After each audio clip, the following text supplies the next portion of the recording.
పుష్పలో అంటే మీ fun bucket journey అంతా మాట్లాడుకునే ముందు అసలు పుష్పలో మీకు అవకాశం ఎలా వచ్చింది? సుకుమార్ గారు కాల్ చేసి మీకు సో ఎలా ఉండేది సుకుమార్ గారితో? నేను యాక్చువల్లీ పుష్ప 1కి ఆడిషన్ ఇచ్చానండి. పుష్ప 1కి ఆడిషన్ ఇచ్చాను. ఇచ్చిన తర్వాత ఒక 4-5 రౌండ్స్ అయ్యాయి. సో 5 రౌండ్స్ సెలెక్ట్ అయ్యాను. 5th రౌండ్ సెలెక్ట్ అయిన తర్వాత మీ క్యారెక్టర్ ఉంటుంది అన్నట్టు చెప్పారు. దాని తర్వాత ఒక 2-3 క్యారెక్టర్స్ అడిగారు అనమాట. ఈ క్యారెక్టర్ కోసం అనుకుందామని. అది నాకు డైరెక్షన్ డిపార్ట్మెంట్తో నాకు ర్యాపో ఉండేది. వాళ్ళు నాకు ఫోన్ చేసి చెప్పడం. కానీ అన్ఫార్చునేట్గా ఏమంటే ఆ క్యారెక్టర్స్ కొన్ని షూట్ అవ్వలేదు. అంటే for example look wise shoot అవ్వలేదు, కొన్ని ఏజ్ వల్ల షూట్ అవ్వలేదు. కొంచెం 45 years age type of character ఒకటి అన్నారు. అది లుక్ చేద్దామన్నా వద్దు, మనడు చిన్నోళ్ళ కనిపిస్తున్నట్టు మళ్ళీ వద్దన్నారు.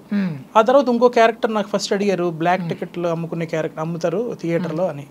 అది ఒకటి అడిగారు. అది కొంచెం డైలాగ్స్ అంత ఉండవు అని కూడా చెప్పారు. ఆ తర్వాత నేను కూడా కొంచెం ఎందుకులే ఇంకా ది బెస్ట్ క్యారెక్టర్ ఏమైనా ఉంటే వస్తుందా అని డైరెక్షన్ డిపార్ట్మెంట్ వాళ్ళకి అడిగితే ఇంకా ఉంటుందండి, బట్ మీరు ఒకవేళ ఓకే అంటే ఈ క్యారెక్టర్ చేద్దరు కానీ అన్నారు. అంటే లేదు సార్, మరి 5 rounds సెలెక్ట్ అయ్యాయి కదా, కొంచెం మంచి క్యారెక్టర్ అయితే వెయిట్ చేస్తాను అన్న. సో లక్కీగా అది వెయిట్ చేయడం వల్ల సుకుమార్ సార్ అది మైండ్లో ఉంది సార్కి. 2లోనే మంచి క్యారెక్టర్ ఇచ్చారు.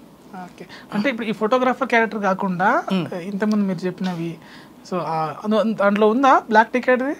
అది యాక్చువల్ 1లో ఉంటుంది. నేను చెప్పింది 1 స్టోరీ చెప్తున్నా. 1కి నేను సెలెక్ట్ అయ్యా కదా, 1కి సెలెక్ట్ అయితే ఆ తర్వాత అందులో వచ్చే క్యారెక్టర్స్ నేను చెప్పా. అందులో ఉంటుంది కదా బ్లాక్ టికెట్లు అమ్ముకునే క్యారెక్టర్ ఒకటి. నేను పుష్ప 2 అనుకుంటున్నా. సో అది మిస్ అయ్యింది అనమాట. అది కట్ చేస్తే 2లోన క్యారెక్టర్ వచ్చింది. మంచి అల్లు అర్జున్ గారితో పడింది కదా. అంటే లిటరల్లీ అది ఒక ఫ్యాన్ బాయ్ మూమెంట్ నాకు. ఎందుకంటే నేను అల్లు అర్జున్ గారికి పెద్ద డైహెడ్ ఫ్యాన్ అనమాట.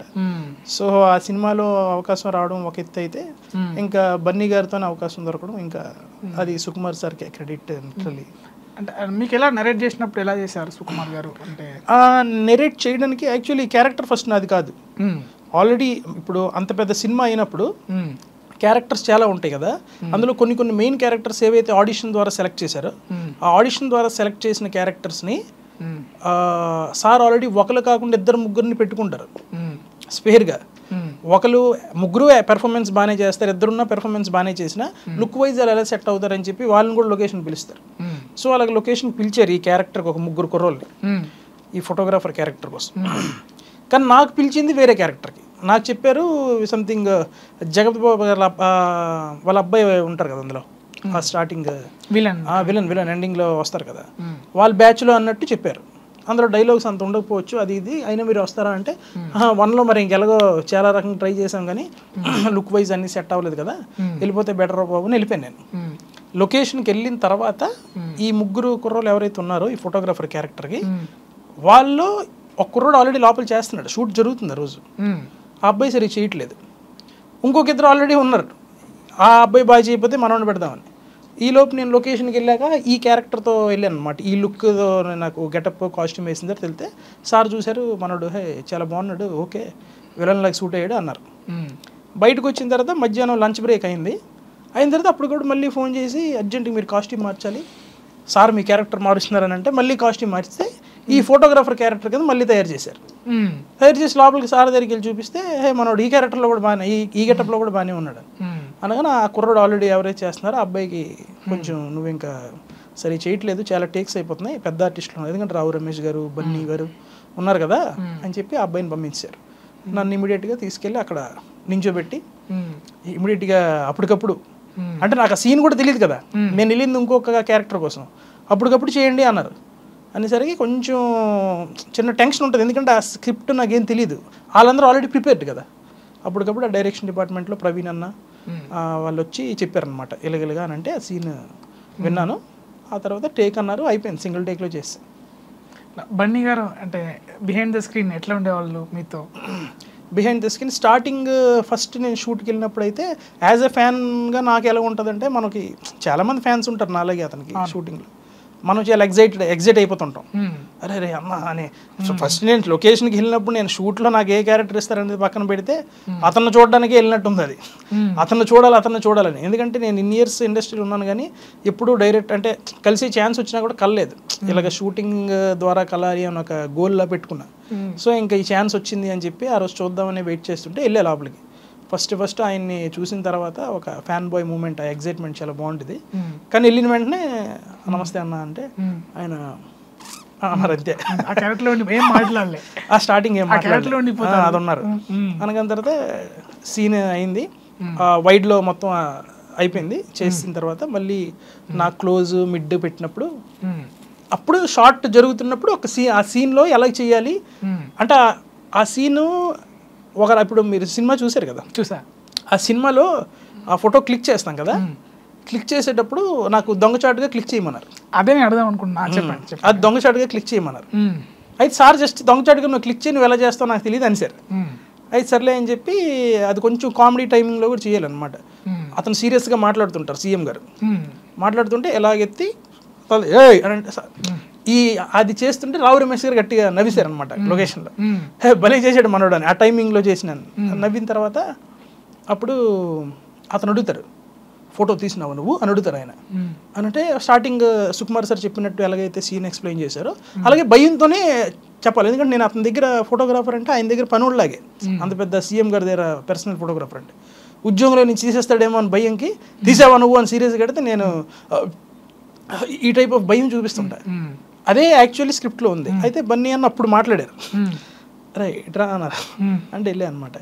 ఆ సీన్ అలా కాదు, చిన్న చేంజ్ ఓవర్ చేద్దాం అని చెప్పి, అదే మా ఇంట్లో మా అబ్బాయికి ఏదైనా రిమోట్ ఏదైనా ఎక్కడుందన్నా అని అడిగితే ఏమన్నాడు నాకు తెలియదు అసలు ఎక్కడుందో అంటే ఈ టైప్ ఆఫ్ ఓవర్ యాక్షన్ చేస్తాడు. అలా ఒకసారి ట్రై చేయి అన్నాడు. అంటే సీఎం గారు నాకు చూసి ఫోటో తీసాను అంటే నేనా ఫోటో నేను తీస్తాను సార్. సో ఈ టైప్ ఆఫ్ బిల్డప్లో చేయానంటే అలా చేశారు. చేసేసరికి వెంటనే సుకుమార్ సార్ వచ్చి అలాగేందుకు చేసావరా అన్నారు. అనగానే నేను మరి అతను చెప్పారు అని చెప్పలేకపోయాను, ఆల్రెడీ మనకు ఆ ఫ్యాన్ ఆ లవ్ డెఫెక్షన్ ఉంటుంది కాబట్టి. అప్పుడు బన్నీ అన్నే డల్లింగ్ నేనే చెప్పా వద్దా అని అన్నారు. లేదు లేదు అసలు యాక్చువల్లీ ఆయన దగ్గర మనోడు పని చేస్తున్నాడంటే అంత భయం ఉంటుంది, ఉద్యోగుల నుంచి తీసేస్తాడేమో అని వచ్చబడిపోద్ది మనడికి, అలాంటిది మనం ఎటకారం చేయకూడదు అని అంటే ఓకే ఓకే క్యారీ ఆన్ అని అంటే అప్పుడు నేను మళ్ళీ ఐఎస్టీ సార్ చెప్పినట్టు చేశాను, సుకుమార్ సార్ చెప్పినట్టు. సో అప్పుడు ఆయన మాట్లాడారు ఫస్ట్ ఆ షార్ట్కి సంబంధించి. ఇంకా షార్ట్ అయిపోయిన తర్వాత మళ్ళీ నార్మల్గా బ్రేక్ జస్ట్ షార్ట్ బ్రేక్ ఉంటుంది కదా, ఆ టైంలో నేను అలా మాట్లాడదు అనుకుంటున్నా కానీ ఆయన ప్రాక్టీస్లో 24/7 ప్రాక్టీస్లో ఉంటారు ఆయన. మీకు షార్ట్ అయిపోయిన తర్వాత కూడా ఖాళీగా ఉంటారు, అక్కడ సోఫాలో కూర్చున్నా ఏదో డైలాగ్ చెప్తూ అంటే నెక్స్ట్ ఏ సీన్ అయితే చేస్తారు ఆ సీన్ గురించి అలా అనుకొని ఇదే ఏదైనా ఇంపార్టెంట్ సుకుమార్ సార్ వచ్చి మాట్లాడుతున్నారంటే ఆ టైంలో మాట్లాడతారు కానీ లేకపోతే ఈ ప్రాక్టీస్లో ఉంటారు. సో ఆ టైంలో మనం వెళ్ళి హాయ్ అది మాట్లాడలేం కదా, మనం కూడా కొంచెం ప్రొఫెషనల్గా యాక్టర్గానే వెళ్ళాం కదా, అలా డిస్టర్బ్ చేయకూడదని చేయలేదు.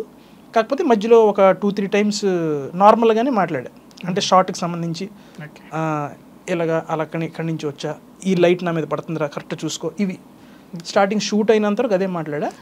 ఎండింగ్లో ఫోటో దిగడానికి వెళ్ళినప్పుడు మాత్రం కొంచెం మాట్లాడే ఛాన్స్ దొరికింది. ఓకే, శ్రీవల్లి బర్త్డేకి కూడా వెళ్ళారు కదా మీరు, అంటే ఏం చేశారు కదా శ్రీవల్లి బర్త్డే సాంగ్, దాంట్లో బర్త్డే అదే ఈ కిసిక్ సాంగ్ అందులో కూడా మొత్తం 6 days అయిందండి అది షూట్. 6 days షూట్ అయితే. సో ఇలా రష్మిక గారు ఎలా ఉండేవారు అంటే రష్మిక గారు ఆ రోజు సాంగ్ డే రోజు మొత్తం అందరూ ఉన్నారు, మొత్తం ఫ్యామిలీ మెంబర్స్, సిండికేట్ మెంబర్స్, మినిస్టర్లు అందరూ ఉంటారు కదా సినిమాలో. సాంగ్ రోజు అంతా ఆవిడ కూడా ఎక్కువ రోజులు రాలేదు, 6 daysలో 2 days 3 days వచ్చారు. మిగతా సాంగ్ అంతా శ్రీలీల గారి మీద అవుద్ది కదా.